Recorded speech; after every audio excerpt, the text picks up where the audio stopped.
네, 오늘은 지난주에 이어서 아모스서 강론입니다. 오늘은 아모스 5장 4절부터 15절의 말씀입니다. 아모스 5장 4절부터 15절의 말씀입니다. 앞에 화면을 보시면서 먼저 말씀을 교독하고요. 그리고 강론 시작하도록 하겠습니다. 저 한 절, 여러분 한 절 교독하도록 하겠습니다. 제가 4절 먼저 읽겠습니다. 여호와께서 이스라엘 족속에게 이와 같이 말씀하시기를 너희는 나를 찾으라. 그리하면 살리라.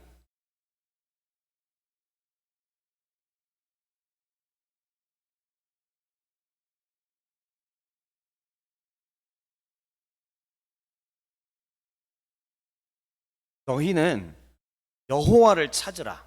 그리하면 살리라. 그렇지 않으면 그가 불같이 요셉의 집에 임하여 멸하시리니 베델에서 그 불들을 끌 자가 없으리라.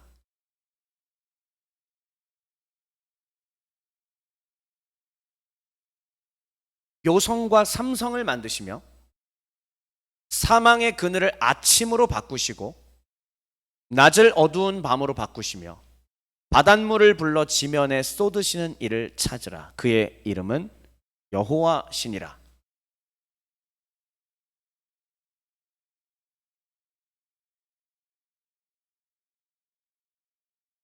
우리가 성문에서 책망하는 자를 미워하며 정직히 말하는 자를 싫어하는도다.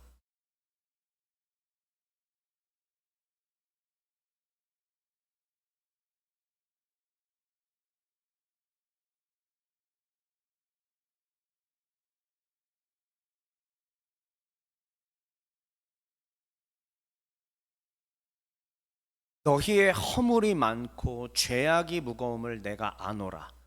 너희는 의인을 학대하며 뇌물을 받고 성문에서 가난한 자를 억울하게 하는 자로다.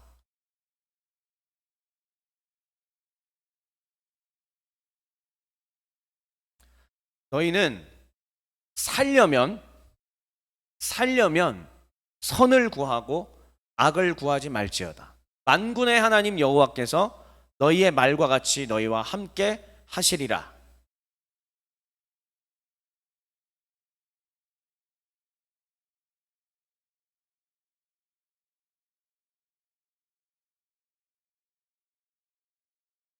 아멘. 오늘은 아모스 강론 두 번째이자 마지막 시간이고요. 오늘의 제목 한번 같이 읽어보겠습니다. 하나님은 시작. 하나님은 법과 정의를 세우는 곳에 계시니. 한 번만 다시, 지금 대한민국의 상황 속에서는 참 이것이 중요한 워딩이 될 거라고 생각해요. 한 번만 같이 다시 읽어보겠습니다. 시작. 하나님은 법과 정의를 세우는 곳에 계시니. 아멘.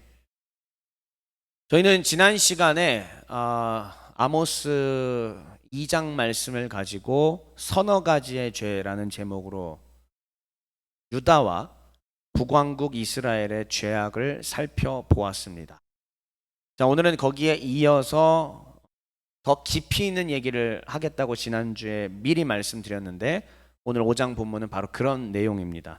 그런데 일단은 지난주에 말씀을 혹시 못 들으신 분들이 계실 수도 있기 때문에 다시 한번 우리가 기본적인 내용은 좀 정리하면서 넘어가는 것이 좋겠다 싶습니다. 자, 지난주에는 제가 지도를 보여드리지 않았는데요. 자, 이 사람이 아모스입니다. 네, 아주 귀엽게 생기셨습니다. 이 사람이 아모스인데 이분이 어디 출신이냐면은 지금 지도에서 이질적으로 좀 표시해 놓은 부분 있죠? 네, 이 빨간색 전 부분이죠. 저 지점이 드고아라고 하는 동네입니다. 다시 따라해 볼까요? 드고아. 예, 드고아라고 하는 곳에서 아모스는 본래 직업은 뭐였죠? 여러분 앞에 지난주 들으셨으니까 앞에 화면 보시면서 이 사람의 직업은 그냥 농부 아니에요. 무슨 농부?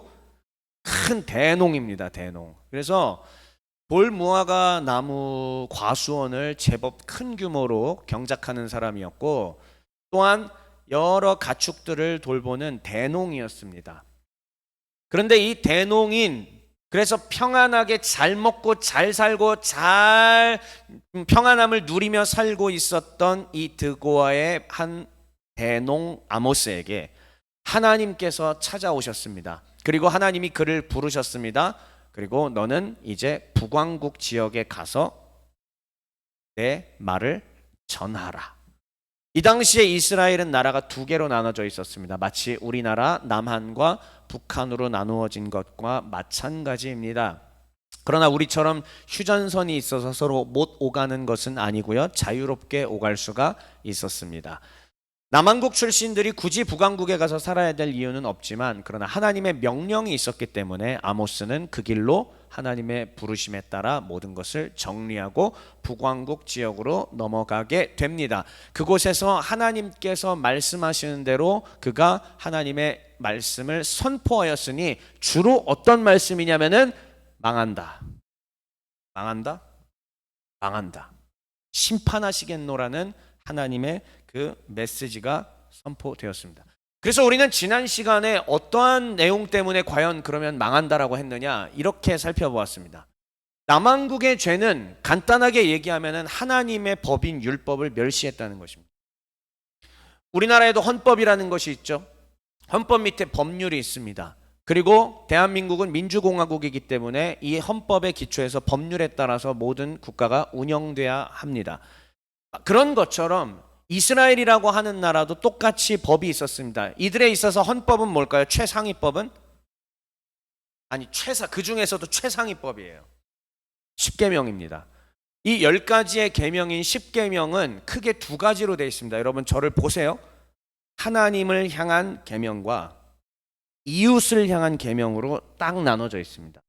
1계명부터 4계명까지는 하나님에 대한 계명, 5계명부터 10계명까지는 이웃에 대한 계명입니다.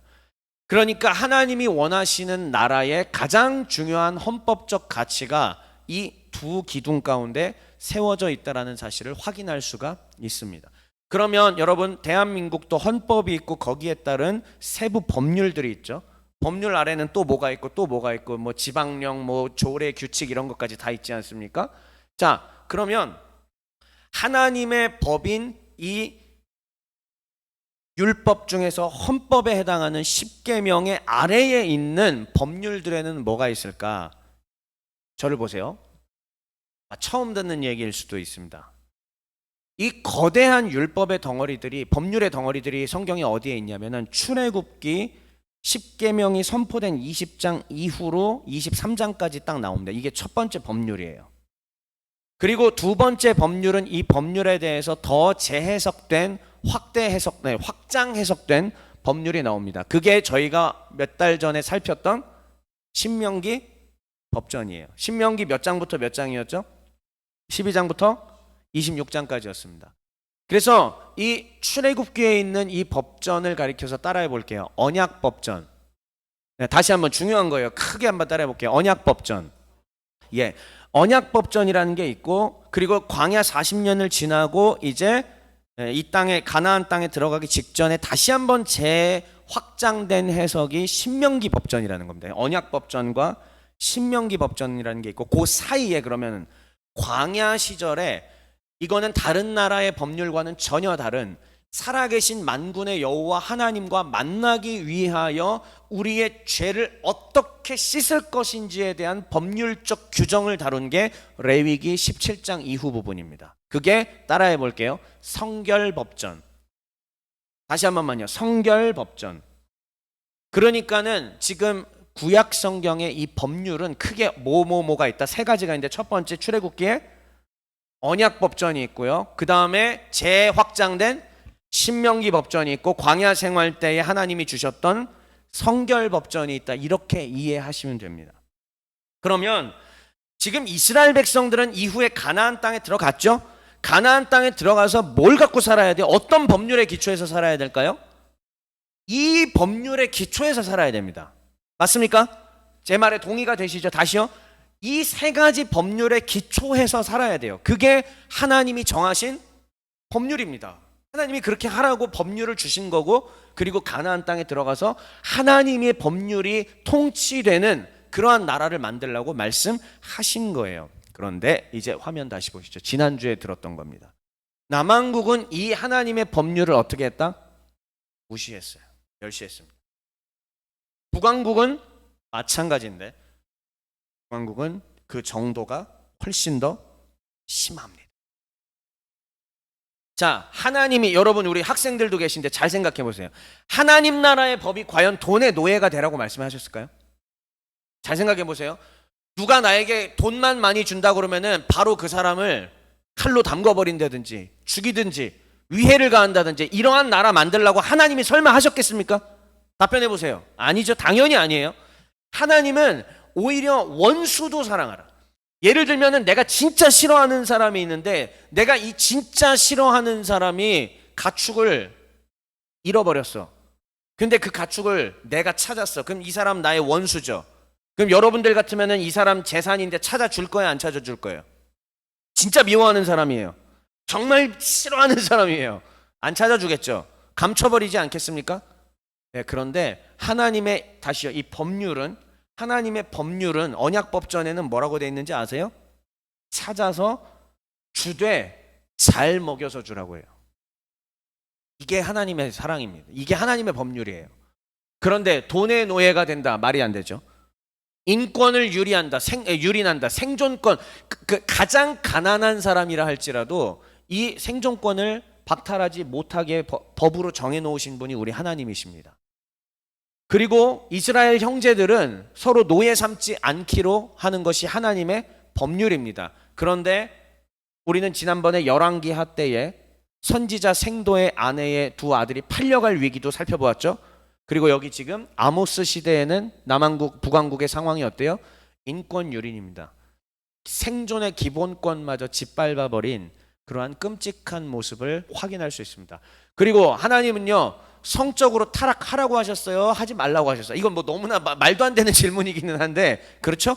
그런데 이 당시에 북왕국과 남한국에는 성적 타락까지 만연해 있는 상황이었던 것이죠. 자, 하나님의 법률은 이미 선포된 거였습니다. 언약법전, 성결법전, 신명기법전 이미 다 선포된 법전이에요. 있어요. 법이 있어요. 없지 않아요. 그런데 아래를 보실까요? 이 당시 아모스 선지자가 활동했던 당시에 남한국, 북왕국의 사람들은 하나님의 법을 뭐 했다? 여러분들이 직접 가슴에 새기며 읽어주세요. 하나님의 법을 멸시했습니다. 자, 하나님의 법에 대한 가치가 땅에 떨어져 있는 상태에서 문제가 생겼습니다. 근데 경제적으로 나라가 부강해졌어요. 여로보암 2세 왕이 통치하던 시대인데 이때 경제적으로 가장 잘 살던 시대라고 했죠. 하나님의 법이 무시된 상황인데 경제적인 것마저도 좋아졌어요. 그러면은 인간이, 지난주에 했던 얘기입니다. 그럼 인간의 마음 가운데 뭐가 샘솟고 싹튼다? 욕망이 샘솟고 싹트죠. 더 갖고 싶고, 내가 더 누리고 싶고, 기왕이면은 내가 남들 위해서 군림하고 싶고, 저 사람들을 편하게 해주는 것이 나의 사명이다라고 생각하는 사람들은 서서히 사라지고 오히려 더 뺏어서 내가 더 가져야지. 저 사람들은 당장 하루 먹고 하루 벌어 하루 먹을 것도 없는 상황이지만 나는 곳간에 10년치 양식을 쌓아놓고 나 혼자 배 터져 죽어야지. 이러한 욕망을 가진 인간들이 점점 많아집니다. 그래서 하나님은 아모스도 부르시고 이사야도 부르시고 호세아도 부르시고 이 선지자들을 북왕국과 남왕국의 곳곳에 보내서 뭐 하시겠다? 맨 오른쪽 심판하시겠노라고 하는 메시지를 선포하시는 겁니다. 그런데 여기에는 하나님의 은혜와 자비가 있기는 해요. 아직 기회가 있다. 심판하긴 할 건데 기회가 있다. 돌아서서 하나님의 법률로 다시 나아오라 이거예요. 하나님의 법에 기초하여 너희가 나라를 다시 운영한다면 내가 살려주리라. 여러분, 이제 오늘 이야기할 것들은요, 지난주와 바로 이 지금 말씀드린 지난주 내용과 흐름이 똑같습니다. 여기서 조금 더 업데이트된, 조금 더 딥한 그런 얘기를 하려고 하는 겁니다. 그러나 오늘의 초점은 무엇이냐? 전과는 다릅니다. 서너 가지의 죄를 지난주엔 얘기하면서 심판에 대한 얘기만 했지만은 하나님께서는 돌아오는 자들에게, 찾는 자들에게 기회를 주시겠노라. 아멘. 하나님은 여전히 돌아오는 자들에게 하나님의 법률을 회복시키는 자들을 하나님께서 사랑하시고 그 국가를 회복시키겠노라고 하는 약속을 우리에게 허락하신다라는 말씀입니다. 오늘은 그 흐름 속에서 아모스 5장을 함께 살펴보도록 하겠습니다. 그래서 오늘의 순서는 이렇습니다. 화면이 안 넘어가네요. 예. 아모스의 구조 지난주에 봤지만은 한 번만 더 간단하게 쑥 보고요. 본문 바로 보겠습니다. 그리고 오늘의 제목인 하나님은 어디에 계신다? 네. 이미 답이 나와 있어요. 자, 다시 한번. 하나님은 어디에 계신다? 법과 정의를 세우는 곳에. 근데 그 법은요. 어느 나라 법? 지금 제가 말씀드린 이스라엘의 법입니다. 하나님 나라의 법이에요. 다시 한번 정리합시다. 최상위법이 뭐죠? 십계명에. 다시 한번 최상위법이 뭐라고요? 십계명에. 그리고 거기에 해당하는 법률 출애굽기에는 언약법전. 자, 그다음에 레위기는 성결법전. 한 번만 다시 우리 성도님들 이거 다 오늘 처음 듣는 얘기들이니까 한 번만 다시 할게요. 출애굽기는 무슨 법전? 언약법전. 레위기는 무슨 법전? 성결법전. 그리고 신명기는요? 신명기 법전. 이 법을 기초로 하여서 이 법을 다시 세우고 하나님의 정의를 실현시키는 자, 내가 그곳에 거하리라. 이것이 오늘 하나님의 메시지입니다. 설교 끝하면 좋겠죠. 그러나 본문을 아직 안 살폈으니까 우리 교회는 성경 본문을 잘 살피는 강론 위주의 교회라는 거 잘 아시잖아요. 이대로 지나가면 심심하니까. 자, 아모스 구조. 자, 지난주에 살펴본 거를 조금 더 제가 더 그림 보기 좋게 이렇게 했습니다. 자, 일단은 가운데만 보세요. 심판에 대한 내용이에요. 거의 지금 1장 3절부터 2장 16절이 아니라 9장 10절인데 위에 실수했습니다. 9장 16절까지 전체적으로 심판에 대한 내용인데 2-1은 뭐냐면 이방 민족에 대한 심판이다. 그런데 우리가 지난주에 본 2장인데 유다랑 북왕국 얘기가 있어요. 근데 북왕국과 유다도 거기에 그냥 하나 껴 있습니다. 다른 여러 이방 민족들에 대한 심판하시겠노라고 하는 내용이 있고요. 그 다음에 이제 오늘 우리가 살펴볼 5장은 여기에 해당합니다. 3장부터 6장 14절까지 이스라엘에 대한 심판을 하나님이 말씀하세요. 이스라엘에 대한 얘기고요. 그다음 7장부터 9장 10절까지가 아모스 하면은 다 유명한 5가지의 환상, 그 판타지스러운 어떤 그 환상을 아모스가 보잖아요. 거기에 다림줄 환상이라든지 불의 환상이라든지 이런 것들이 있는데 그 환상 5가지까지 제가 다음 주까지 하면 참 좋겠지만 말라기를 또 해야 되기 때문에 강론해 드릴 수 없다라는 걸 좀 안타깝게 생각합니다. 여러분들이 개인적으로 좀 묵상하시고 매일 성경 해설 부분을 또 참고하시면서 개인의 신앙에 유익이 되면 참 좋겠습니다. 자, 그래서 이렇게 본문 구조가 되어 있다라는 거. 그러면은 이스라엘의 심판 부분을 조금만 더 자세히 보면은 네, 이렇게 되어 있습니다. 이스라엘의 심판. 자, 3장 1절부터 3장은 이스라엘의 선택과 책임. 4장은 이스라엘이 얼마나 부패했고 불의하였는가를 보여주고 5장은 회개의 촉구 말씀입니다. 자, 그러면 오늘 본문은 5장 4절부터 15절이니까 어디에 해당한다? 회개 촉구 말씀입니다. 하나님이 길을 주신다는 거예요.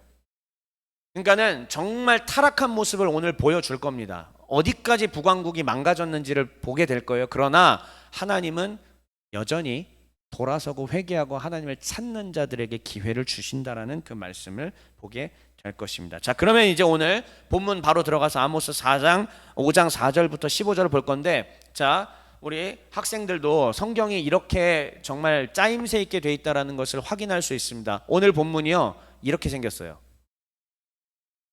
성도 여러분, 눈으로 담을 수 있는 시간 30초 드리겠습니다.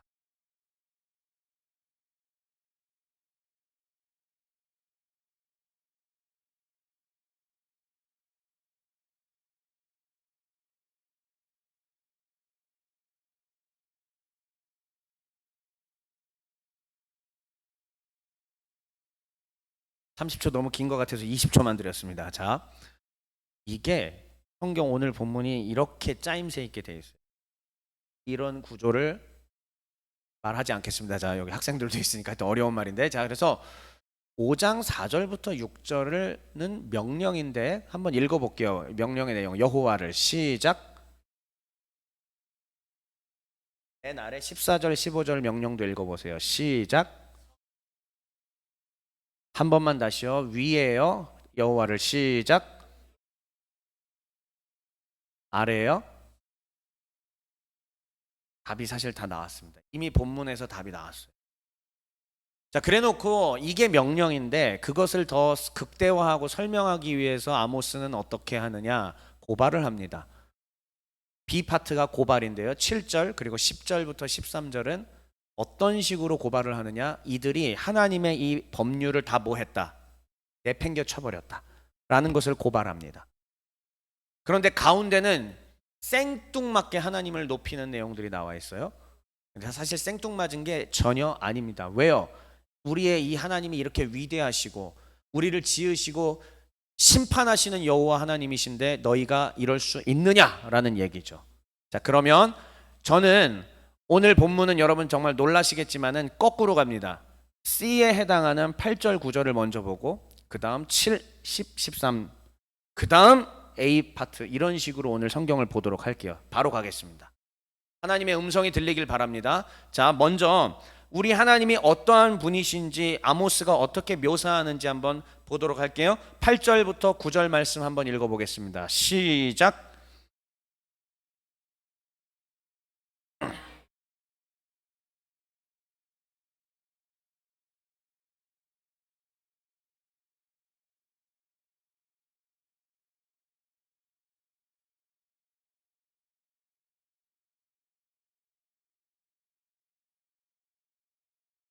아모스는 하늘의 별을 예시를 들어서 우리 하나님은 우주를 지으시고 별을 만드시고 낮과 밤을 바꾸시는 지구의 모든 이런 것들을 다 운용하시는 분이라고 그를 높입니다. 자, 여기 보면은 묘성하고 삼성이 나오는데 성경에 심심치 않게 묘성 삼성이 나와요. 이거 우리가 아는 겁니다. 하늘에서 맨눈으로 볼 수 있는 별들이에요. 뭘까요? 삼성 맞춰보세요. 삼성. 다 모든 사람들이 특히 겨울철에 지금과 같은 겨울철에 하늘 보면은 무조건 보이는 밤에 보이는 별입니다. 아니죠. 삼성이 힌트입니다. 3. 여러분 오리온 자리 아시죠? 오리온 자리. 오리온이 이러고 있잖아요. 이러고. 그 오리온의 허리춤에 있는 부분을 초등학교 때 뭐라고 배우셨죠? 여기 3개 별이 있는데 허리춤에 이거를 삼태성이라고 배웠습니다. 우리 초등학교 때 배웁니다, 여러분. 초등학교 때 참고로 제가 더 잘 아는 이유는 저는 초등학교 시절에 한국 우주소년단을 나왔기 때문에 별자리와 우주에 대한 관심이 지독했기 때문에 저는 좀 더 잘 알고 있는 건 맞아요. 여러분, 다시. 그러니까 우리가 밤하늘에 봤던 지금 보고 있는 오리온 자리를 수천 년 전에 이 사람들도 본 거예요. 이 삼태성을 오리온 자리에 삼태성을 하나님이 만드셨고 그다음 묘성은 뭐냐면 자 여러분 보세요. 제가 이러고 있을게요. 제가 오리온 자리라고 생각하세요. 오리온이 이러고 있으면 여기 삼태성이 있고 여기 조금 더 가면은 별무리들이 막 몇 개 모여 있는 것들이 있어요. 요것도 밤하늘에 보입니다. 맨눈으로. 무리들이 막 별무리 이렇게 있어. 그게 플라데이아스 말이 꼬이네. 플라데이어스 성운인데 그게 우리 맨눈으로 보이거든요. 그게 묘성입니다. 그러니까 수천 년 전에 이 선지자들이 우리가 봤던 것을 똑같이 밤하늘의 별자리를 보았던 얘기고요. 이러한 것들을 만드신 우리 하나님. 자, 우리 하나님은 지금 우주를 관장하시는 대단하신 분이다. 이렇게 위대하시고 그 다음에 9절 볼게요. 강한 자에게 패망이 이르게 하신다. 아수르가 아무리 강하고 힘 있는 나라라 할지라도 하나님이 원하시면 아수르고 이집트고 그냥 한 번에 처단하실 수 있는 분이시다 라고 얘기를 하는 거예요. 그런데 너희는 어떻게 하고 있느냐. 이제 보세요. 눈으로 보세요. 처참합니다. 여호와의 법률이 있음에도 불구하고 이스라엘이 어떻게 하고 있느냐. 7절은 제가 읽고요. 그 다음에 10절부터 여러분들이 읽으면 됩니다. 정의를 쓴 쑥으로 바꾸며 공의를 땅에 떨어뜨리는 자들아, 땅에 던지는 자들아. 자, 이제 10절부터 읽어보세요. 시작.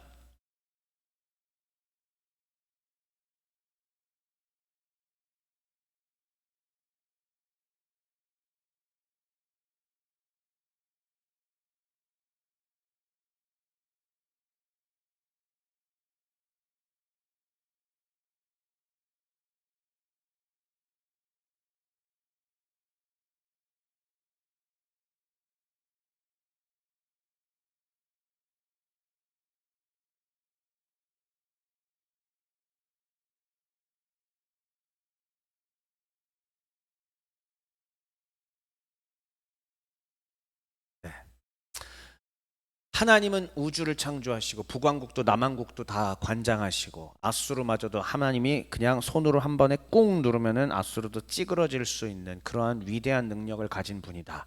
아모스가 이해하고 있는 하나님입니다. 그런데 그 하나님께서 세우신 나라, 법률로서 세우신 나라의 백성들이 7절 하나님의 법률에 담겨 있는 정의와 공의를 어떻게 했다? 다 이제 욕망과 탐욕으로 가득 차서 하나님의 법 따위는 관심이 없는 거지. 인류에게 있어서 최초의 법률은 뭐였냐면 아담에게 주셨던 법률이었습니다. 먹지 마라. 먹으면 죽으리라. 그런데 아담은 그걸 깼죠. 그의 후손들인 죄로 가득 찬 우리 인류는 똑같은 범죄를 큰 단위로 범하게 되었습니다. 그래서 하나님의 법률을 무시하고 다 멸시했습니다. 자, 그러면 지금부터 여러분 제가 설명을 드릴 테니까 잘 들으셔야 됩니다. 되게 중요한 내용이에요.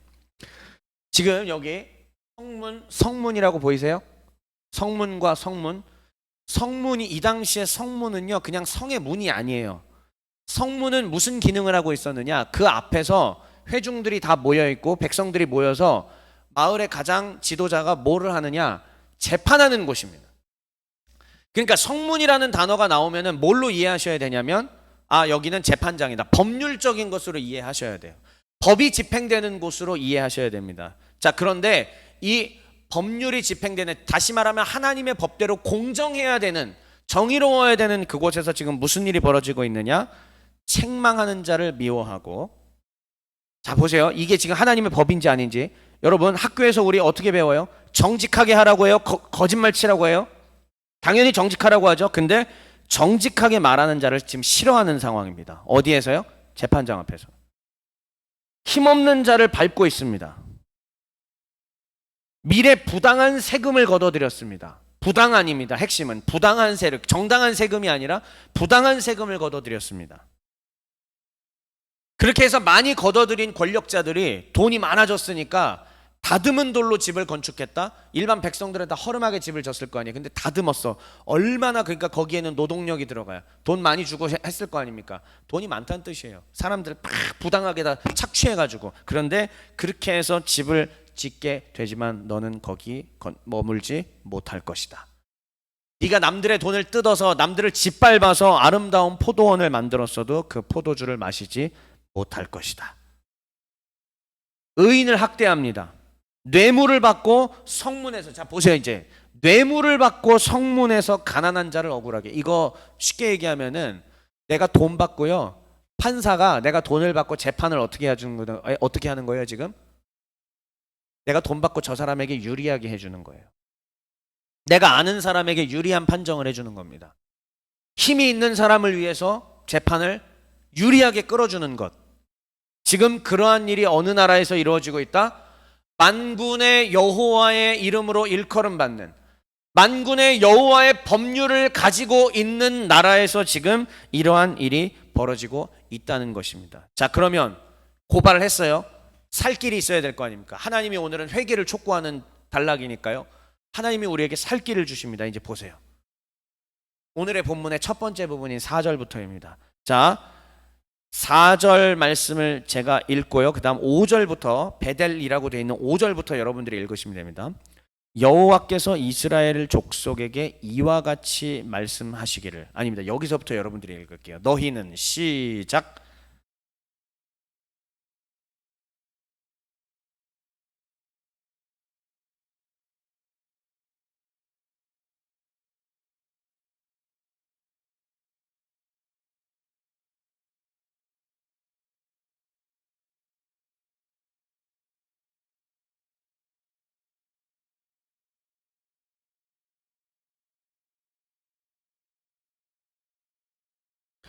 베델, 길갈, 부엘세바, 제가 색깔로 그리고 글자 위치 해놓은 거 보셨죠?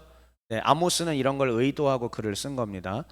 자, 하나님께서 얘기하신 거는요, 나를 찾으라고 하세요. 그러면 산대요. 그러면 여러분, 우린 답은 나왔죠? 이제 어떻게 하면 돼요? 하나님을 찾으면 됩니다. 그러면 여러분, 오랜 세월 교회 다니신 분들은 기본적으로 여호와를 찾는다고 하면 뭐 생각하세요? 예배당에 모여서 기도하고, 광장에 모여서 기도하고, 찬양 집회에 가서 손을 들고 찬양하고 이러한 거 생각하죠. 맞죠?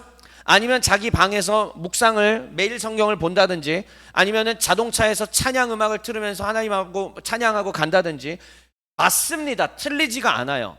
전부 다 이게 하나님을 찾는 행위가 맞기는 한데요. 이 아모스 본문을 통해서 오늘 하나님은 우리에게 전혀 새로운 이야기를 해주고 계십니다. 그게 뭐냐? 이 도시들을 하나하나씩 살펴볼게요. 자, 베델, 길갈, 부엘셰바. 더 자세한 얘기를 하고 싶지만 오늘은 성경 공부가 아니라 지금 주일 설교이기 때문에 제가 핵심적인 것만 말씀드리겠습니다. 베델, 이거 베델은 여러분 잘 아시죠? 베델이 어떤 곳이에요? 야곱이 잠 깨어 일어난 후 돌단을 쌓은 것 본받아서 찬송가 가사죠. 그래서 사닥다리가 오르락내리락 하면서 하나님의, 그래서 이 곳 자체 지명 자체가 베트엘, 베트 히브리어로 집, 엘 하나님, 하나님의 집이 된 겁니다. 베델은 유명한 하나님을 만나는 영적인 도시예요. 이 지역 사람들, 북왕국 사람들에게 있어서 베델은 아주 신성시되는 엄청나게 그런 장소입니다. 길갈요? 길갈 마찬가지죠. 자, 이스라엘 백성들이 광야 40년을 지나서 요단강을 건너가려고 하는데 요단강 건너서 처음 만난 곳이 이제 여리고잖아요. 근데 여리고 직전에 길갈에서 할례를 받고 들어갑니다. 또 길갈이라고 하는 곳은 그 외에도 영적으로 매우 의미 있는 도시였습니다. 부엘세바도 마찬가지입니다. 그러니까 북왕국 사람들에게 있어서 베델, 길갈, 부엘세바는 어떤 장소냐?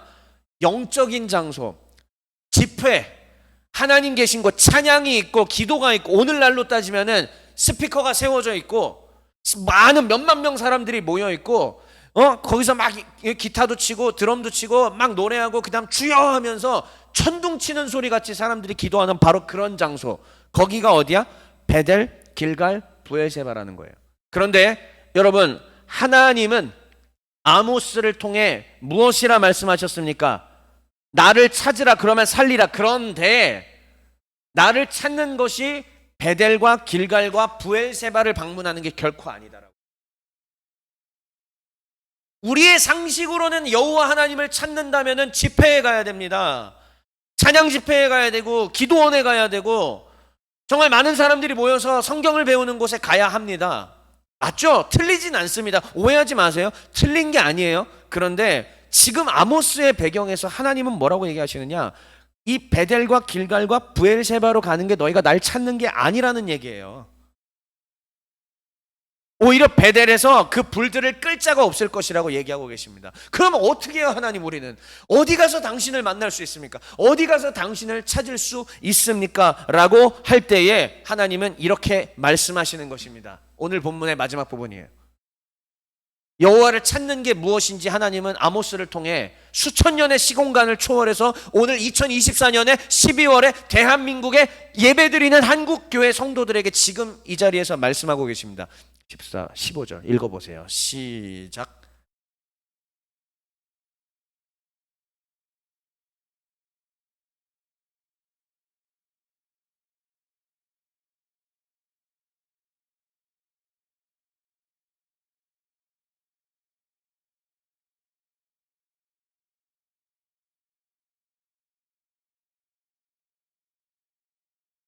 성문이 뭐라고 했죠? 재판하는 장소. 성문에서 뭐를 세워라? 정의를 세워라. 그러니까 사법정의가 무너진 곳에서 사법정의를 세우라는 얘기고요. 선이 무너진 곳에, 그러니까 지금 약한 사람들이 짓밟히고 있는 현장이잖아요. 지금 이스라엘이 그냥 다 미쳐 있는 상황이에요. 국가적으로도 북왕국 이스라엘이. 그런데 선을 회복시키고 선을 구하고 성문에서 재판을 올바르게 하고 가진 자라고 해서 그 범죄를 없이 해주지 말고 못 가진 자라고 해서 무조건 감옥에 들여보내지 말고 법대로. 근데 무슨 법이요? 언약법전, 성결법전, 신명기법전. 하나님의 이 법대로 그 땅을 회복시킬 때에 그게 곧 여호와를 찾는 것이라고 오늘 하나님이 우리에게 말씀하시는 것입니다. 오해하지 마십시오. 집회에 가는 게 하나님을 찾지 않는 게 아닙니다. 기도하는 것 하나님 찾는 거예요. 성경 읽는 것 찾는 거예요. 예배 이렇게 주일 예배 나오는 것 하나님 찾는 거예요. 그러나 만약에 우리의 사회와 우리의 교회가 이 사법정의가 다 무너져 있는 상황에서 우리끼리 와서 예배하고 찬양하고 기도하고 있다면 거기에는 하나님이 어떻게 하시겠다는 뜻이에요. 거기에 계시지 않겠다는 뜻입니다. 사회적 책임을 다하지 않을 거면 하나님 나라의 가치를, 하나님 나라의 법을 땅에 실현시키려는 노력을 하지 않는다면 거기서 우리가 아무리 북치고 꽹과리 치고 드럼 치고 건반 치고 기타 치고 막 콰이어를 세워서 하나님을 노래하고 찬양한다 할지라도 어떻게 하겠다? 거기에 계시지 않겠다는 거예요. 성경은요 이러한 내용을 정말 많이 얘기하고 있어요. 특히 구약 성경에. 그런데 오늘날에 우리 크리스천들은요 어떻게 하는지 아십니까? 거기에 대한 관심은 잃고요, 영혼 구원, 그리고 우리가 편하게 예배드리고 우리가 편하게 기독교 종교 생활할 수 있는 것만 생각하고 살아가요. 사회적 책임을 우리는 거부하는 것입니다. 안타깝지만 하나님은요, 이거 여러분 오해하지 마세요. 제가 지금 지어낸 얘기인가요? 제가 지금 아모스를 마음대로 해석하는 건가요? 성경 모양까지 보여드렸잖아요. 글 모양, 그래 아모스가 실제로 뭘 얘기하는 것까지 다 보여드렸잖아요. 지금 강론자가 마음대로 지금 제가 해석하는 건가요? 아니에요. 진짜 하나님의 법이 그렇게 돼 있습니다. 우리가 대사회적인 이러한 책임을 간과하며 신앙생활을 한다면은 하나님이 우리와 함께 하시지 않을 수도 있다라는 이 준엄한 경고를 듣게 되는 저와 여러분 되시길 주의 이름으로 축원합니다. 마지막으로 하나님은 법과 정의를 세우는 곳에 계시니 오늘 강론의 제목입니다. 하나님이 원하시는 세상은 무엇이냐면요, 하나씩 한번 요건 읽어볼까요? 자, 하나님이 진짜 원하시는 세상, 한 절 시작. 하나님의 자비가 실현되는 세상. 하나님은요 하나님의 법에 담겨 놓으신 자비가 실현되는 세상을 원하십니다. 약한 자들을 돌보고 가난한 자들을 먹이고 입히는 그러한 세상을 하나님께서는 원하십니다. 자, 두 번째입니다. 읽어볼게요. 시작. 하나님의 정의가 실현되는 세상. 부당한 자들이 권력을 갖고 있다 해서 그들의 재판을 유리하게 해주는 세상을 하나님이 원치 않으십니다. 가진 자일수록, 권력을 가진 자일수록 더 정당하게, 더 하나님의 법 앞에서 올바르게 심판받게 하는 세상, 그것이 하나님이 원하시는 정의로운 세상입니다. 제가 아까 7절에서 그냥 넘어갔지만은요, 정의를, 공의를 쑥처럼 내버리는 이 표현을 했는데 그냥 제가 짧게 넘어갔습니다. 사실은 거기 이 히브리어 단어, 제가 늘 강조하는 단어인 거 아시죠? 정의와 공의 무슨 뜻이죠? 미시파트와 쯔다카, ጼ데크, 쯔다카. 이 미시파트와 쯔다카라고 하는 단어는 하나님 나라 법률의 가장 큰 기둥이에요. 두 기둥이에요. 하나님의 정의로움과 하나님의 공의로움이 실현되게끔 하라. 이것이 하나님께서 원하시는 세상이다. 그런데 이스라엘은 그것을 내버렸고요. 오늘 우리는 어떨까요? 오늘 우리의 대한민국은 과연 어떤 모습일까요? 하나님이 원하시는 세상은 이 노란색 글씨, 우리가 주기도문에서 날마다 외우는 말입니다. 같이 외워볼까요? 시작. 뜻이 하늘에서 이루어진 것 같이 땅에서도 이루어지는 세상. 이게 하나님이 원하시는 세상입니다. 그러나 우리 크리스천들은, 우리 그리스도인들은 이 대사회적 책임을 무시하고 오직 우리의 영혼의 구원만 관심 가지며 살아가는 모습을 보이고 있는데, 과연 우리에게 하나님이 함께 하실까? 하나님이 거기에 계실까? 우리는 반문하지 않을 수가 없습니다. 여러분, 저는 지난주에 미리 아모스 5장 강론을 하겠다고 약속드렸습니다. 제가 오늘 이번 주에 대한민국에 이런 일이 있을 거라고 생각하고 한 게 아니잖아요. 그렇죠? 미리 준비하지도 않았어요. 이런 일이 있을 거라고 하나님께 계시받은 거 하나도 없습니다. 그리고 여기 있는 우리 사랑하는 두 중학생 친구들이 비상계엄 터지는 그 10분 전에 갑자기 와가지고 안녕하고 이러고 있는데 갑자기 비상계엄이 뭐예요? 얼른 집에 가세요 이러고 난리가 터졌어요. 우리에게 진짜 난리가 터졌습니다. 저도 역사학도, 원래 목사를 하기 전에 역사학도였지 않습니까? 역사학도로서 늘 대한민국의 현대사에 그 계엄령에 대한 아픔을 가지고 있는 사람이었는데 그게 내 생전에 다시 내 눈으로 보게 될 줄은 저도 꿈에도 몰랐습니다. 자, 12월 3일에 비상계엄령이 선포됐었고 그리고 몇 시간 뒤에 해제되었습니다. 그리고 어제는 대통령 탄핵 소추와 그 밖에 특검법은 얘기하지 않겠습니다. 어쨌든 이런 일이 있었는데 이 한 주 동안에 아주 긴박했던 이 삶을 통해서 오히려 하나님은 종의 교회 가운데 아모스 5장을 하기로 미리 얘기했지 않느냐. 너희가 지금 무엇을 대한민국 국민으로서 또한 하나님 나라 백성으로서 해야 하는지 내가 가르쳐 주리라라고 말씀하시는 듯 합니다. 여러분, 지금 대한민국은요, 사실상 정신적 내전 상태입니다. 저는 개인적으로 역사학도로서 이 내전이 20년 정도 됐다고, 20년 동안 2003년부터 시작돼서 지금까지 오고 있다고 보고 있는데, 그러나 조금 더 아주 딥하게 얘기하자면 10년 정도 되었습니다. 현재 정신적 내전이 한 10년 조금 안쪽으로 아주 심해진 상태입니다. 서로의 진영이 협치하기는커녕 악마화하고 있는 것을 보게 됩니다. 여러분, 제 얘기를 잘 들으세요. 이제 마무리입니다. 정말 중요한 얘기합니다. 그런데요, 그 기저에는 뭐가 깔려 있는지 아세요? 서로 상대가, 오늘 성경 말씀 아모스 말씀과 연결됩니다. 정의롭지 못하다는 생각을 갖고 있기 때문입니다. 서로가 서로를 정의롭지 못하다, 저스티스하지 않다라는 뜻이에요. 정의롭지 못하다라고 생각하기 때문에 지금 10년 가까이 이러한 일들이 일어나게 됩니다. 계엄령을 선포한 대통령은 지금 국회가 정의롭지 못하다는 생각을 갖고 있고요. 국회의 다수를 차지하고 있는 야당은 정부 여당이 정의롭지 못하다는 생각을 가지고 있습니다.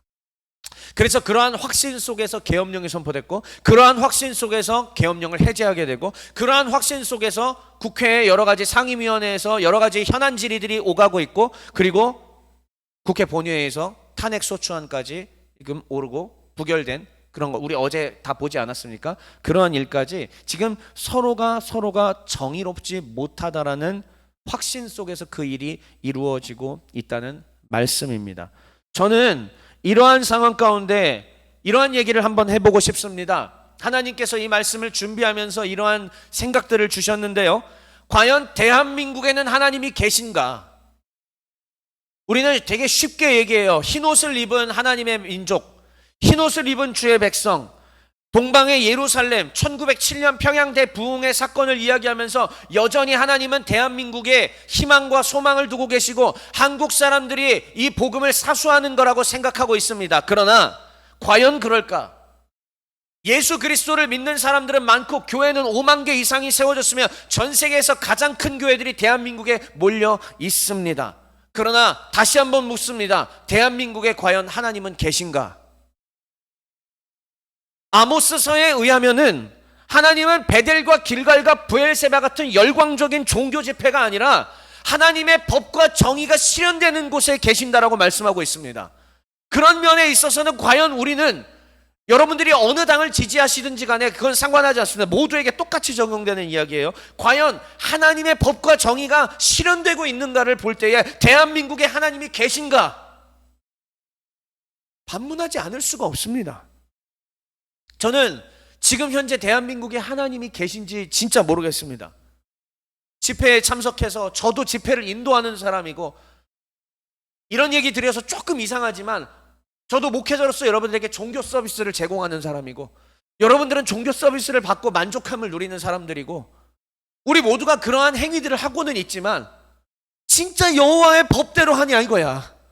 정말 하나님의 성경에 기록된 그 법을 존중하고 가치롭게 느끼고, 이 언약법전과 성결법전과 신명기법전을 새롭게 완성하시고 성취하신 예수 그리스도의 새 율법을 우리가 과연 존중히 여기면서 살아가고 있느냐 이 말이에요. 열광적인 집회를 사랑합니다. 우리는 1974년도에도 여의도 광장에 연인원 300만 명이 모여서 엑스플로 74 대회를 했고요. 1980년에는 여의도 광장에 또 모여서 선교사 10만 명이나 서원하게 됐던 선교대회가 있었습니다. 그리고 그 이후로도 수많은 광장에서 기본이 100만 명 단위를 자랑하면서 많은 사람들이 모여서 하나님을 찬양하고 예배하고 나라와 민족을 위해 기도합니다. 상암동 월드컵 경기장에 10만 명 이상이 모여서 하나님을 찬양하고 예배하고 나라를 구해달라고 이야기합니다. 그러나 지금 작금의 대한민국의 현실을 보면서 과연 하나님이 계시다고 말할 수 있을까요? 어쩌면은 여의도 광장이, 어쩌면 광화문 광장이, 어쩌면 상암동 월드컵 경기장이 베델과 길갈과 브엘세바는 아니었겠습니까?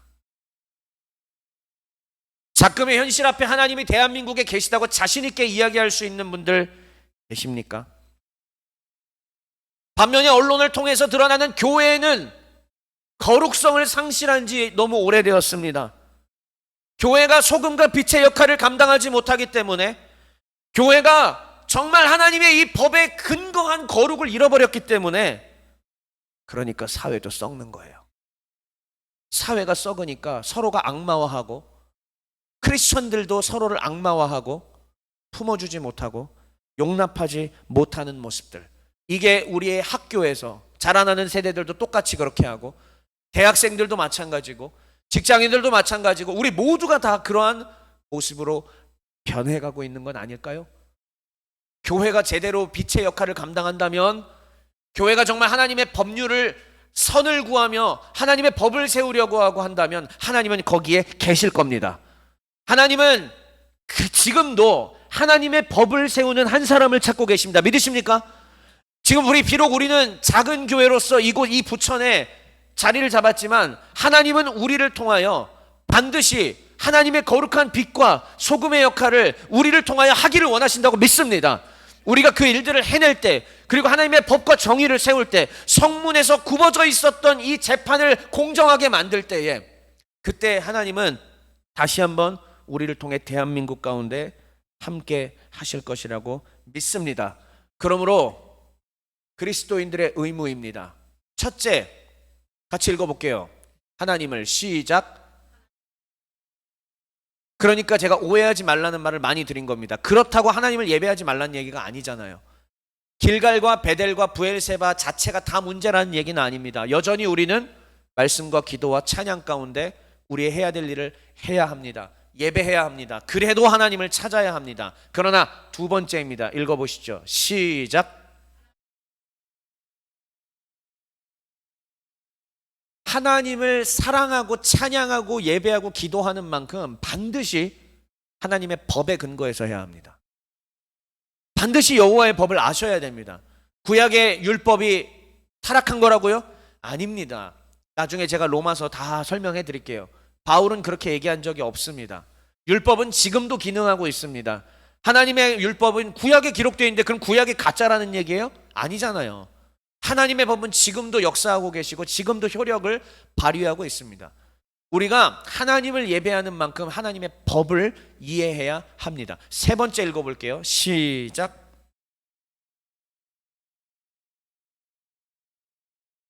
그렇습니다. 하나님의 법 안에는요, 뭐가 들어있느냐? 하나님의 정의가 들어있고 하나님의 자비가 들어있습니다. 하나님의 정의와 자비와 공의가 그 안에 들어있습니다. 그것을 이해했다면, 자, 지금 대한민국은 신정국가 아니죠? 대한민국은 세속국가입니다. 맞죠? 대한민국은 민주공화정으로 세워져 있는 세속국가입니다. 그러나 우리는 지금 어떠한 삶을 살아가고 있는, 우리는 지금 두 나라를 살고 있는 거예요. 여러분, 되게 중요한 얘기예요. 우리는 지금 두 나라를 살고 있어요. 하나는, 우리의 원래 본향은 어디예요? 하나님의 나라입니다. 그래서 우리의 한쪽은, 우리는 하나님의 나라를 지금 살아가고 있어. 동시에 어디를 살고 있어요? 대한민국 세속국가를 살아가고 있는 거예요. 그러니까 여러분, 땅을 버타며 살고 있기 때문에 대한민국의 법률과 대한민국의 정치 체제죠. 대한민국의 국채와 정체와 이 법률을 무시하며 살 수가 없습니다. 그러나 근본적으로 우리는 어느 나라 백성이에요? 하나님 나라 백성이죠. 그럼 우리가 해야 될 일은 뭘까요? 하나님 나라의 법을 이해해서 대한민국의 법률 가운데 하나님 나라의 법의 가치가 묻어 들어갈 수 있도록 하는 것이 누구의 역할이야? 그리스도인들의 역할이에요. 믿으십니까? 그게 저와 여러분들이 해야 되는 역할이고요. 오늘 이 대한민국에 있는 수백만의 크리스천들이 해야 되는 일입니다. 그러므로 어쩔 수 없이 세속국가를 살아가고 있기 때문에 크리스천들이 해야 되는 일은 뭐냐? 첫째, 각 정당을 내가 지지하는 정당이라 해서 그냥 믿지 마십시오. 감시해야 합니다. 그게 민주주의의 원칙이기도 합니다. 내가 그냥 감정적으로 좋아하는 당이라고 해서 무조건 그거 없어요. 내가 지지하고 표를 줬던 당이라도 다음에 옳지 않으면 돌아설 수도 있어야 됩니다. 각 정당을 감시하되 우린 크리스천으로서 하나님의 정의와 자비와 공의가 이루어지는지 감시하십시다. 또한 둘째, 그것을 우리가 권리를 행사할 수 있도록 그래도 우린 좋은 세상 살고 있잖아요. 우리가 과거에 신민 왕국 사회를 살아갔다면 그런 거 없지 않습니까? 근데 지금은 국민이 주인이 된 민주공화정 체제를 우리가 살아가고 있어요. 그러므로 투표하셔야 됩니다. 물론 투표하지 않는 것도, 기권하는 것도 민주주의 국민으로서 자신의 뜻을 밝히는 것일 수 있지만, 그럼에도 불구하고 가급적이면 투표하여 하나님의 법이 실현될 수 있도록 하셔야 합니다. 그리고 또한 정말 하나님의 법에 근거했을 때 불의와 불공정과 약한 사람들이 짓밟히고 미래 부당한 세금을 걷어서 부유한 자들만 더 계속 그런 일들이 있을 때 뭐 해야 돼? 크리스천들은 마지막 행동하셔야 됩니다. 오해하지 마십시오. 칼을 들어라, 창을 들어라, 돌 던져라가 아닙니다. 우리는 정의롭고 차분하며 하나님의 백성다운 품위를 가지고 말과 실천을 할 수 있습니다. 충분히 그럴 수 있습니다.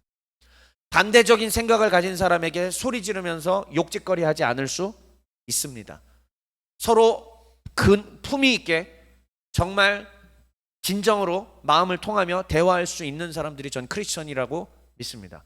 이것이 바로 우리 그리스도인들이 여호와 하나님을 찾는 길입니다. 믿으십니까? 마지막 정리할게요. 하나님은 법과 정의를 세우는 곳에 계십니다. 우리 크리스천들이 이렇게 할 때 하나님의 법과 정의가 세워지리라고 믿습니다. 그래야 예배당에 나와서 예배하고 집회하는 것도 의미가 있다라는 사실을 기억하며 마지막 메시지 읽고 마칩시다. 시작. 오 하나님, 하나님의 정의를 물같이, 하나님의 공의를 마르지 않는 강같이 흐르게 하는 우리가 되게 하옵소서. 아멘. 우리 잠시간 같이 기도합시다.